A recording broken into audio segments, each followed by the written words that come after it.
Hello everyone, সবাই কেমন আছো? আশা করি খুবই ভালো আছো। আমি তোমাদের ভালোবাসাতে অনেক ভালো আছি। তো তোমরা আজকে জানো যে আমার বার্থডে ছিল, তো আমি ছোট একটা মিনি ব্লগ নিয়ে এসেছি। ব্লগ ভিডিও যেটা ভাবতে পারো সেটাই।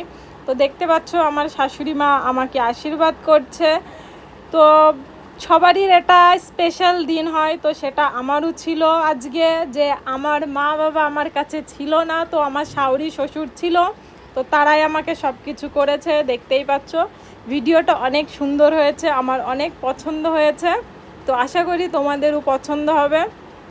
তো আমার শাশুড়ি মা আমাকে আশীর্বাদ তো দিচ্ছেই, দেখতে পাচ্ছ তোমরা সবাই। এটা আমার শ্বশুর মশাই, তো ইনিও আমাকে আশীর্বাদ করছে। তো তোমাদেরও সবাই হয়তো এরকম আশীর্বাদ দিতে থাকে। আমি এমনিও কাউকে বলিনি, বাস আমার ফ্যামিলি নিয়ে আমি আমার বার্থডেটা আমি সেরেছি। তো বেশি বড় করতে পারিনি। যখন দেশে যাব, দেশে থাকবো, তখন বড় করব। এখন আছি বিদেশের বাড়িতে, তার জন্য বড় করতে পারি না। আশীর্বাদ নিয়ে নিলাম শ্বশুরমশাইয়ের থেকে। অ্যান্ড আমার ভাই ছিল এটা, যে আমাকে বার্থডে একটা গিফট উপহার করেছে। তো ফাইনালি এটা আমার কেক ছিল, তোমরা দেখতে পাচ্ছ। আমার মেয়ে আর আমি কেকটা কাটিং করছিলাম।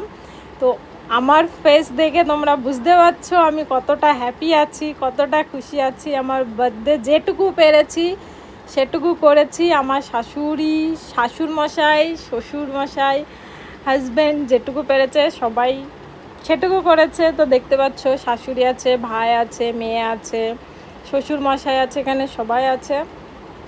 আমার ছোট্ট ফ্যামিলিতে অনেক সবাই হ্যাপি।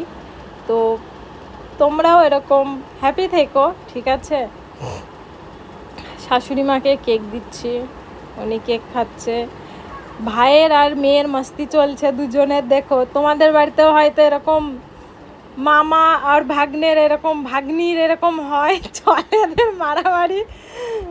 তো ফাইনালি তো ভাইকে একটু কেক খাওয়ালাম। লাস্ট তোমাদের দাদা ভাই এসছে, তাকে একটু খাইয়ে দিলাম। তো আজকের পার্টিটা এই পর্যন্তই ছিল। তো আমি সত্যি অনেক অনেক খুশি অ্যান্ড অনেক হ্যাপি। দেখতে পাচ্ছ তোমরা, আমার ফেস দেখেই বুঝতে পারছো। তো আজকে ফাইনালি দেখতে পাচ্ছ। চলো, তো আজকের মতন এই পর্যন্তই ছিল ভিডিওটা। মেয়ের সাথে একটু মাস্তি করে নিলাম। চলো, বাই।